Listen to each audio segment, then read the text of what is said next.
máximo.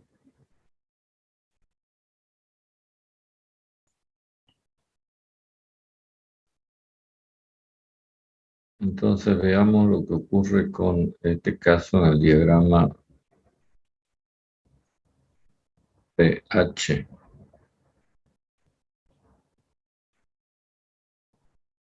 Como siempre marcamos presión de condensación, presión de evaporación. ¿Qué es uno? Líquido saturado. Líquido saturado, que llega a la válvula flotador, se estrangula hasta convertirse en la mezcla 2', que ingresa inmediatamente al separador de vapor, donde por diferencia de peso el líquido se va al fondo, el vapor queda en la parte de arriba. Entonces marcamos así. Y tenemos por un lado el líquido saturado, que forma parte de esa mezcla, 3', y por otro lado el vapor saturado seco, que forma parte de esa mezcla. Una vez separadas las fases, el líquido saturado, que sale por la parte inferior del separador, se introduce en el evaporador, en donde se convierte en 3. ¿Lo ven? Lo que estoy dibujando en el diagrama pH. Y el 3, este 3 del evaporador y el 3 del separador, hacen este 3 que va al compresor, en el que se comprime hasta el estado 4 y finalmente condensa pasando por el condensador.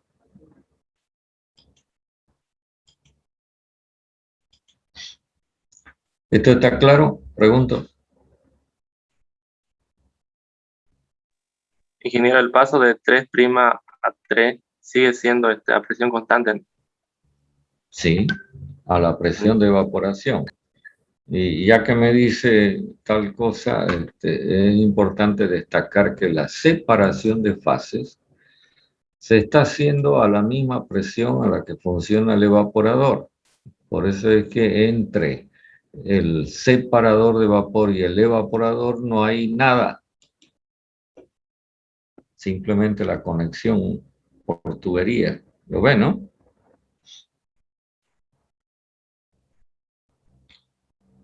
Bueno, ahora quisiera que me digan qué representa esto. Sería 3', 3. Por supuesto es 4. ¿Qué es esto? El efecto refrigerante. El efecto refrigerante, que ahora, por ser el título en 3' igual a 0, se vuelve, es decir, el título en la entrada del evaporador, se vuelve el efecto refrigerante máximo. Mientras tanto, esto que es el trabajo de compresión, si usted lo compara con el caso en el que no hay ningún componente extra, se mantiene igual. Si quieren le ponemos igual. La pregunta es qué pasa con el coeficiente de operación. Si uno mira esto y mira esto, diría, y lo expreso en forma condicional, que el coeficiente de operación va a aumentar. Sin embargo, el coeficiente de operación no aumenta, se mantiene exactamente igual. Debemos recordar que en estos casos donde el flujo másico que pasa por el compresor es distinto al que pasa por el evaporador, conviene usar esta definición de coeficiente de operación, en donde la capacidad ya sabemos que es igual al flujo másico que pasa por el evaporador por el efecto refrigerante, mientras que la potencia será igual a esto. Cuando este valor y este valor no son iguales, entonces no podemos usar la expresión simple del coeficiente de operación que hemos venido usando en los casos anteriores, es decir, este valor. Solamente podemos usar este valor en el caso que el flujo másico que atraviesa el evaporador es exactamente igual al flujo másico que atraviesa el compresor, pero este no es el caso, entonces hay que buscar cuánto vale esta relación para calcular el coeficiente de operación, y para eso voy a volver a usar el rojito. Usted va a requerir de un balance alrededor de este equipamiento, que es un sistema abierto, por supuesto, sin intercambio de calor ni trabajo mecánico. Quiero que me digan, este volumen de control que estoy encerrando, ¿cuántas entradas tiene? 2. 2. Entrando en la condición 1 y entrando en la condición 3 que viene del evaporador. ¿Cuántas salidas? 2 también. El líquido que sale en la condición 3' y el vapor saturado que sale en la condición 3, pero que va al compresor. Entonces, en realidad, el flujo másico que pasa por el evaporador es igual al flujo másico 3 que atraviesa el evaporador. Mientras que el flujo másico que pasa por el compresor es el flujo másico 3 que va al compresor. ¿Cierto? Entonces, aplicando las ecuaciones de balance, que seguramente lo van a hacer ustedes en trabajo práctico, con el ayudante, inmediatamente van a poder conocer esa relación y, lógicamente, el efecto refrigerante y el trabajo de compresión lo van a definir a partir de los valores de entalpía. Y voy a agregar algo más para cerrar este asunto, salvo que tengan alguna pregunta. Fíjese, si este evaporador se encuentra, voy a cambiar de color, ubicado por debajo del separador, y este es el nivel del líquido en el separador, significa que ese nivel se mantiene hasta acá. Es decir, todo esto va a permanecer lleno de líquido todo el tiempo. Y entonces el evaporador, cargado completamente, lleno completamente de líquido, tiene mejores condiciones en cuanto a la transmisión de calor se refiere. Entonces se logra mayor eficiencia en la transmisión de calor. A este tipo de evaporador, con esta característica, lo vamos a conocer con el nombre de evaporador inundado.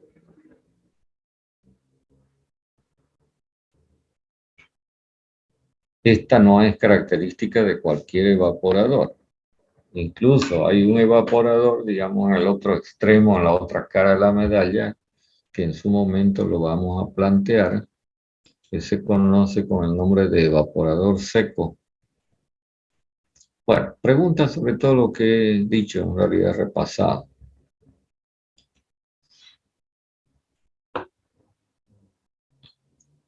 Ustedes ya van a operar con los números y entonces van a poder comprobar lo que yo les he puesto de manifiesto, de que el coeficiente de operación se mantiene inalterable. Entonces, la pregunta es, ¿dónde está el beneficio? El beneficio se localiza acá, porque logrando un mayor efecto refrigerante, en este caso máximo, usted hace que el flujo másico que pase por acá, por el evaporador, sea el mínimo posible y por lo tanto también se reduzca su tamaño. Bueno, comentarios. antes de que yo cambie de charla.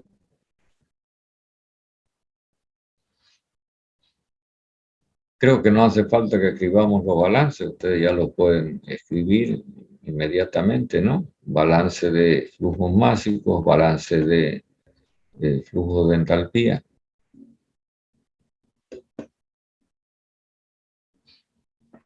Quizás un detallito más. El flujo másico 3 que sale del evaporador es exactamente igual que el flujo másico 3' que sale del separador de vapor, así como el flujo másico 3 que pasa por el compresor es igual que el flujo másico 1 que va a ingresar a la válvula flotador y luego al separador. Con todos estos detalles, entonces usted muy fácilmente puede escribir los balances de masa y energía para conseguir esta relación que le permita calcular el coeficiente de operación. ¿Preguntas?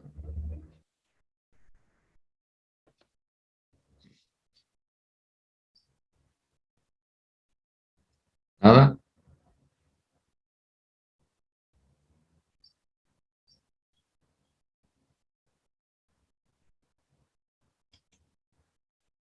Por lo menos necesito a alguien que me diga que están del otro lado. ¿Me están escuchando? Ok, bueno. Lo estamos escuchando, ingeniero. Ya. A este separador de vapor, lo denominamos separador de vapor total. Le ponemos este apodo por el hecho de que gracias a este dispositivo solamente líquido ingresa al evaporador, lo que significa que la separación del vapor ha sido, tal como su nombre lo dice, en forma total.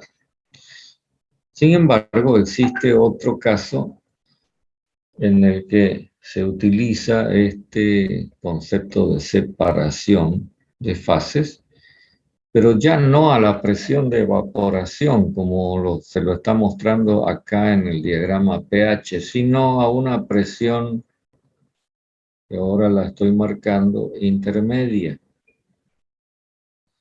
Es decir, que a esta presión intermedia se hará la separación de fases. ¿Qué es lo que, digamos, motiva esta idea? Fíjese que en este caso del separador de vapor total, todo el vapor es comprimido desde la presión de evaporación hasta la presión de condensación. ¿Está claro? Lo cual demanda el consiguiente trabajo mecánico necesario. Pero si yo hago la separación del vapor a una presión intermedia, es decir, en una condición como esta, entonces voy a obtener este líquido y este vapor, y a este vapor ya lo voy a poder comprimir inmediatamente desde la presión intermedia hasta la presión de condensación, ahorrándome lo que antes gastaba desde la presión de evaporación hasta la presión de condensación. O sea que el motivo principal de este planteamiento es el ahorro de trabajo mecánico por, digamos, una disminución en el salto de presión que tiene que dar el vapor. Quisiera saber si me están comprendiendo el planteamiento antes de que yo lo concrete. Sí. Ok, entonces las modificaciones transcurren así. El líquido saturado 1 proveniente del condensador ahora se va a estrangular hasta una presión intermedia, generándose el estado 2 doble prima. ¿Lo ven? Inmediatamente se introduce esta mezcla 2 doble prima en el separador de vapor y entonces se separa por una parte el líquido 5 y por otra parte este vapor que lo vamos a identificar con 6. ¿Ok?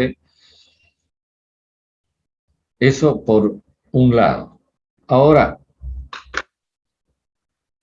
¿qué hacemos con el líquido 5 y qué hacemos con el vapor 6? ¿A dónde tiene que dirigirse el líquido 5? Pregunto a ver si me siguen el razonamiento. Al evaporador. Al evaporador, pero se encuentra a una presión mayor que la presión del evaporador, ¿lo ven? O sea, la presión intermedia. Entonces, ¿qué hay que hacer para que ingrese al evaporador a la presión correspondiente de evaporación? ¿Qué hay que hacerle al líquido 5? Expandirlo. Ya, expandirlo hasta la presión de evaporación, es decir, estrangularlo, ¿no? Eso va a provocar una condición que ahora la vamos a identificar con 7 y que resulta ser una mezcla de líquido y vapor, de acuerdo con lo que estamos mirando en el dibujo. Lo que quiere decir que al evaporador ahora otra vez vuelve a ingresar mezcla de líquido y vapor, lo cual, digamos, comparado con el caso anterior, no es tan de buena noticia, ¿verdad? Es como que estuviéramos retrocediendo, no importa. Para el proceso 5-7, hace falta otra válvula que provoque ese estrangulamiento. Entonces ya podemos ir modificando el esquema de la instalación. Voy a borrar para que podamos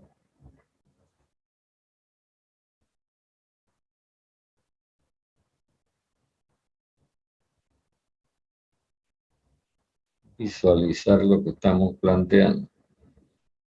Mientras tanto, esa mezcla líquido-vapor 7 ingresa al evaporador y se convierte en 3. Sigamos con el razonamiento. Entonces, este vapor 3 hay que comprimirlo hasta la presión de condensación, o sea, hasta 4. Y el vapor 6 también hay que comprimirlo hasta la presión de condensación, generándose el estado 10. Entonces, 10 y 4 son vapores recalentados que se van a mezclar generando el estado 11, con el cual el fluido ingresa al condensador y termina siendo líquido 1. ¿Está claro este planteamiento que estamos haciendo?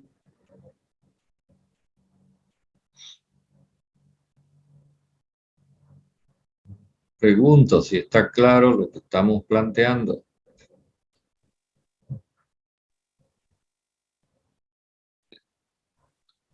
De 7 Diga, de 7 a 3. a 3. Sí. Ahora lo voy a mostrar en el esquema que está a la izquierda. ¿Qué sale del separador? Ahora.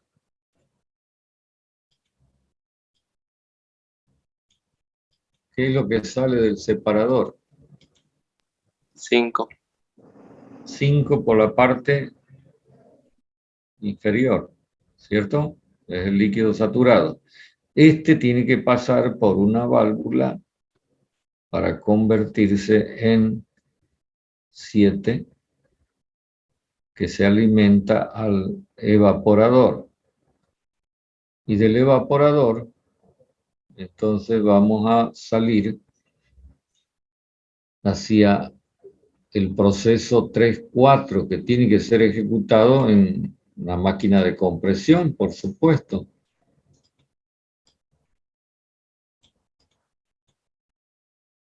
Estoy borrando para poder habilitar esto. Entonces, nos vamos a encontrar con que este 3 va a pasar por un compresor,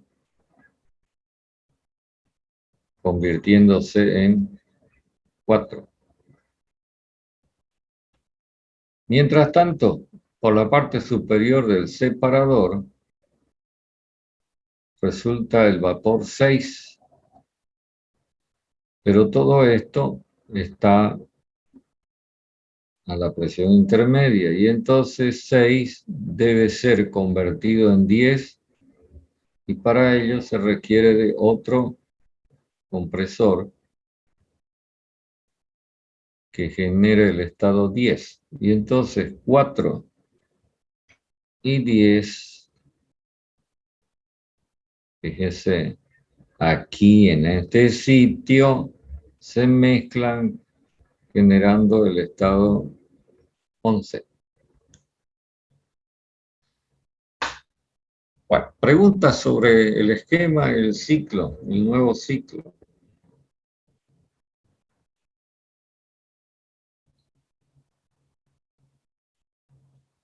¿Está claro o no está claro? A este separador de vapor que funciona a la presión intermedia lo vamos a denominar separador de vapor parcial porque fíjense que, repitiendo lo que dije antes, lo que ingresa al evaporador es 7 que vuelve a hacer una mezcla de líquido y vapor. ¿De acuerdo? Por eso decimos que el separador de vapor separó una parte del vapor, pero no separó todo el vapor que podría haber sido separado. Sin embargo, la contracara, digamos, de esto es que vamos a poder ahorrar trabajo mecánico, porque ese vapor separado es comprimido desde 6 hasta 10, ya no como antes desde 3 hasta 4.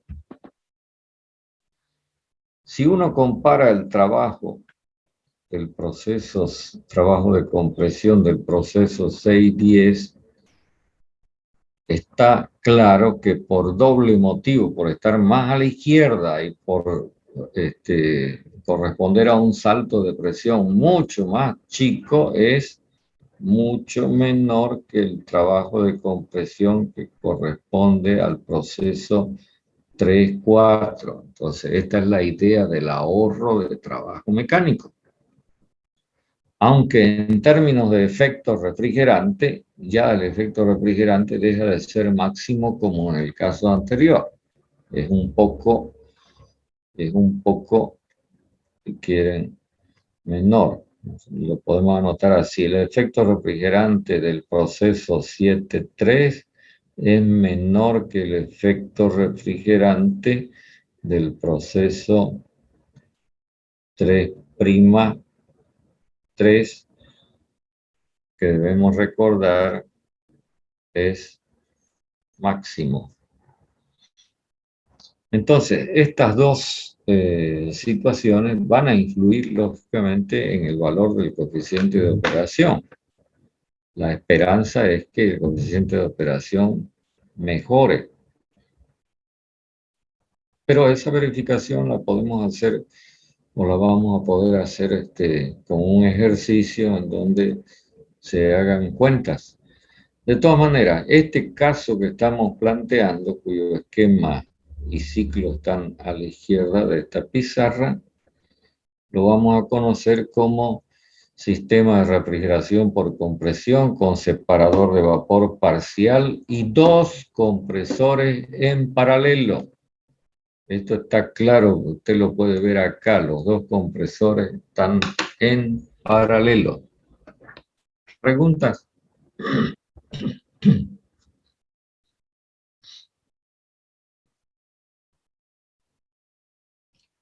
Quisiera escucharlo.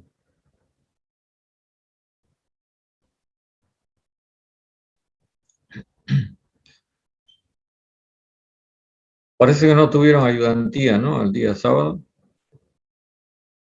Sí, este sábado no. Ya, ¿qué fue lo último que trabajaron en la ayudantía? Estamos viendo El intercambiador. el generador de calor. Ya, entonces queda pendiente el tema del separador de vapor. Seguramente lo van a ejercitar próximo día. Bueno, ¿alguna pregunta en relación con esto antes que yo continúe en torno a cómo determinar el coeficiente de operación? Para que usted después ya lo practique sabiendo todo el procedimiento.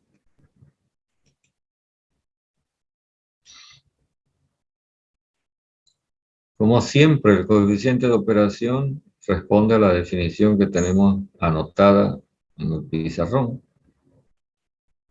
Y como ven, no la he borrado. Simplemente que en este caso, la potencia mecánica es responsabilidad de los dos compresores. Por lo tanto, habrá que calcular la potencia del compresor que hace el proceso 610 y la potencia del compresor que ejecuta el proceso 3-4. A este compresor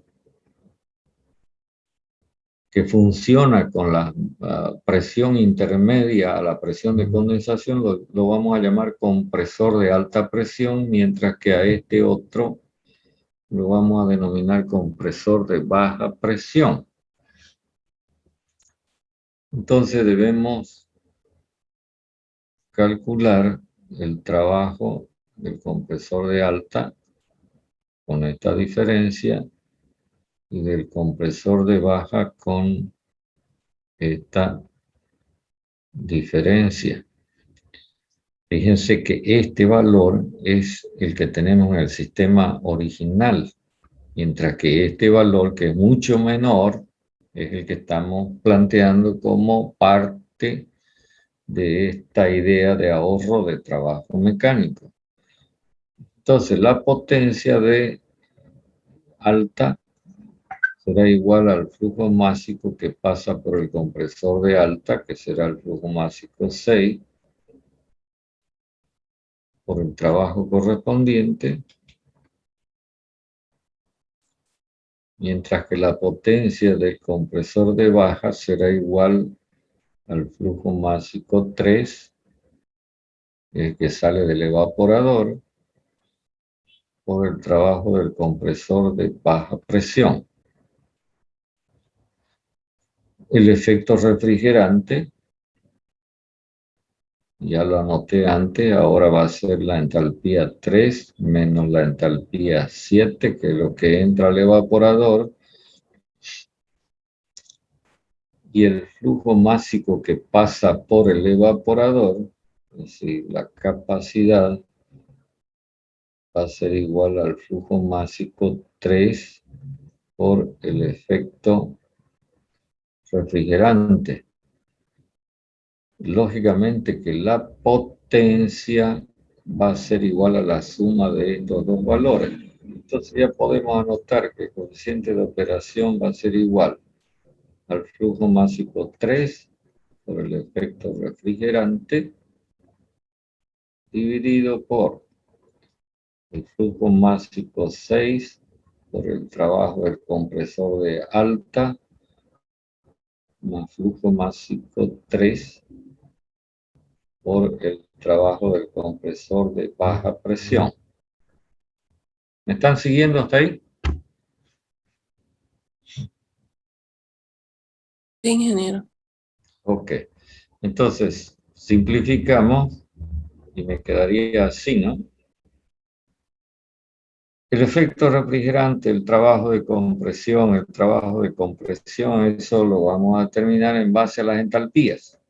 Pero acá tengo que añadir algo.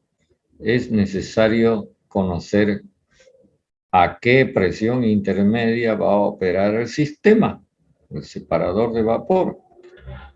Entonces, cuando hablando en términos prácticos, en el ejercicio no se le diga cuál es la presión intermedia, usted puede utilizar como valor referencial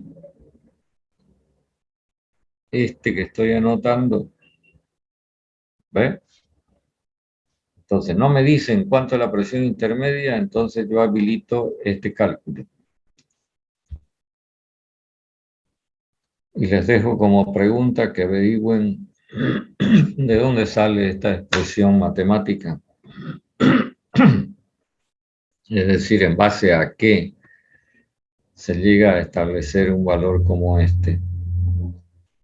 Ok, volviendo al coeficiente de operación. Entonces, el coeficiente de operación requiere para su cálculo de conocer la relación entre el flujo másico 6 y el flujo másico 3, ¿cierto? Si uno mira la instalación, ve que 3 es como 7 y como 5, es decir, lo que viene por acá. Y que 6 es como lo que viene por acá. Entonces, nuevamente, si queremos conseguir esa relación, debemos operar con balances de masa y energía en el separador. Es decir, esto que tenemos encerrado acá. Pregunto, ¿este sistema cuántas entradas tiene? Una. Una. Acá. ¿Cuántas salidas tiene? Dos. Dos. En 5 y en 6. Entonces más sencillo, ¿no? El balance de masa, el balance de energía.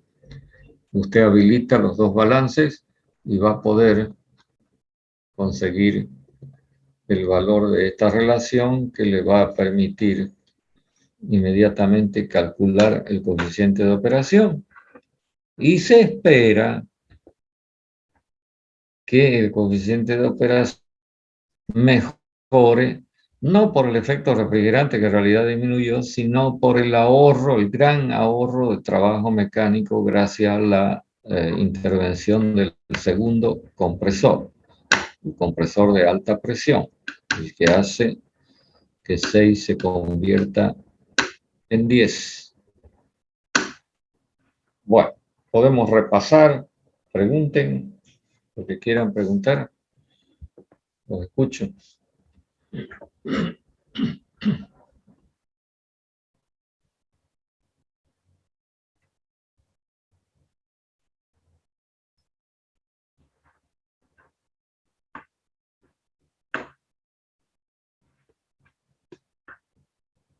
Nada, ¿está todo claro?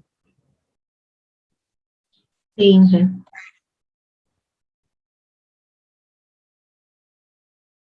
Bueno, no sé si debemos añadir alguna otra cosa. ¿Está claro por qué se designa a la instalación con el nombre de compresores en paralelo? Supongo.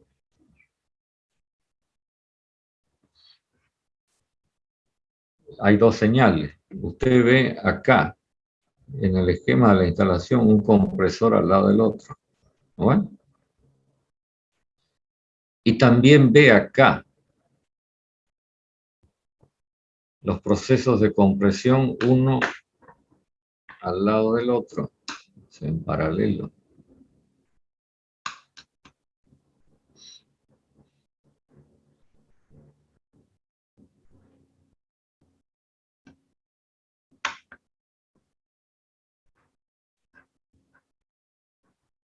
Bueno, no quisiera comenzar con el siguiente tema porque lo vamos a dejar muy a media. Entonces, si no tienen ninguna pregunta en torno a esto, y esperando que la cosa se aclare más cuando hagan la práctica, poniendo números, haciendo cálculos, lo vamos a dejar acá. ¿Listo? Está bien, ingeniero. Muy bien. Entonces, los espero el día jueves. Gracias, ingeniero. Hasta Hasta luego, luego. ingeniero. Hasta luego. Gracias, ingeniero. Hasta luego.